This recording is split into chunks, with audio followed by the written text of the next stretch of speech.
Preguntarle sobre el tema de Altos Hornos de México.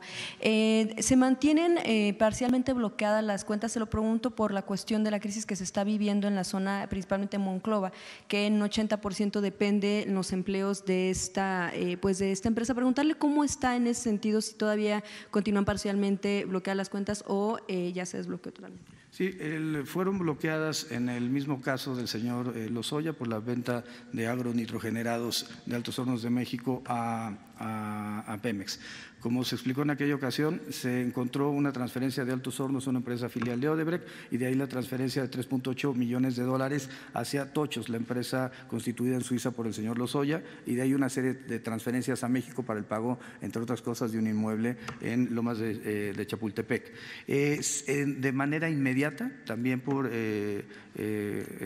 una instrucción del presidente, pero también por una política clara establecida a nivel legal de protección de los derechos de los trabajadores, lo que hace a la Unidad de Inteligencia Financiera es subir a Altos Hornos de México a la lista de personas bloqueadas, pero solicitar al sistema financiero que permitan todos los bancos a Altos Hornos de México o a varias empresas que son, digamos, productivas, lo que no hacemos, por ejemplo, con empresas fachada, de que se descongelen todas las cuentas menos aquella en la cual haya existido la operación irregular. En ese sentido, desde el primer día se descongelaron las cuentas de Altos Hornos de México para proteger los derechos de los trabajadores, de los accionistas y de los proveedores, y precisamente no afectar el tránsito normal o la operación normal de ninguna empresa en México. Nosotros hemos generado una política de acercamiento a los grupos empresariales para efecto de conversar respecto a las facultades de la Unidad de Inteligencia Financiera y sobre todo para poder apoyarlos en aquellos casos de detección, por ejemplo, de empresas fachada que terminan siendo, como mencioné hace un momento, una competencia desleal para el empresariado mexicano. En ese sentido, es que precisamente en ese sentido le quería preguntar más bien al presidente López Obrador. Presidente, en el caso de Altos Hornos de México, ¿el gobierno federal no estaría entonces en disposición? Bueno, ya había dicho usted que no van a rescatar empresas, sin embargo, el proceso de venta que está experimentando AMSA, pues está afectando en el tema de empleos. Principalmente en ese sentido, quisiera preguntarle cómo el gobierno ha seguido precisamente esta ruta del proceso de venta de AMSA.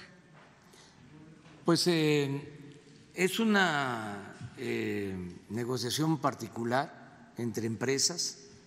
Deseamos que se pongan de acuerdo, pero nosotros no podemos rescatar a empresas.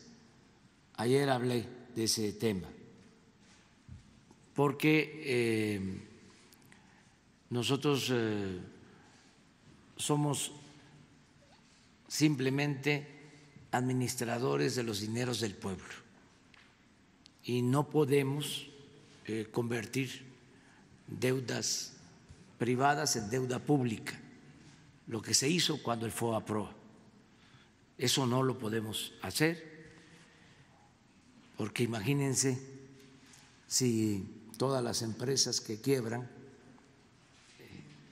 más si está de por medio la corrupción, son rescatadas por el gobierno, como se hacía anteriormente, pues entonces el país se termina endeudando por completo. El FOBAPROA significó una deuda de 1 billón de pesos y se ha pagado desde entonces otro billón y se sigue debiendo lo mismo. O sea, van a pasar 50, 70 años, porque año con año del presupuesto se tienen que destinar alrededor de 40,000 millones de pesos solo para pagar intereses de esa enorme deuda. Entonces, ya esa política no la podemos continuar. En el caso de AMSA, ¿el gobierno no estaría pensando en financiamiento cuando lleguen unos nuevos los compradores de AMSA? ¿Estarían pensando en financiar, en ayudar con para rescatar precisamente que ya no sean los Anciras, sino si alguien, algún grupo de empresarios más Hay la una compra? política nacional financiera de apoyo a las empresas con el propósito de impulsar la creación de empleos, el crecimiento económico. Si este fuese el caso, yo estoy seguro que Nacional Financiera podría otorgar créditos, que no sean créditos como los que recibió Odebrecht para hacer su planta y que les garantizaron gas a precio bajo y con cláusulas leoninas, en donde si Pemex no le abastece gas, tiene que pagar una multa.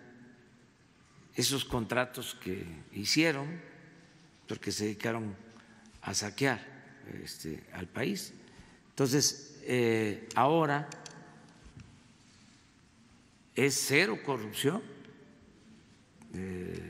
cero impunidad, aunque no les parezca a nuestros adversarios. Eso es lo que te puedo contestar.